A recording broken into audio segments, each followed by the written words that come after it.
தூரல் போடும் இந்நேரம் தோழல் சாய்ந்தால் போதும் சாரல் பாடும் சங்கீதம்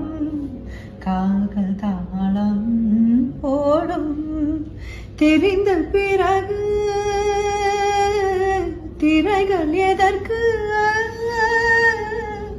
நனைந்த பிறகு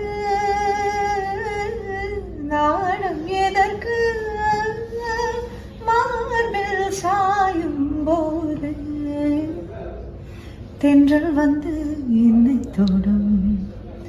ஆஹா சத்தமின்றி முத்தம் விடும் பகலே போய்விடு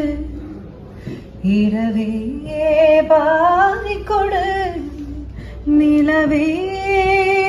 பன்னீரை தூவி ஓய்விடு.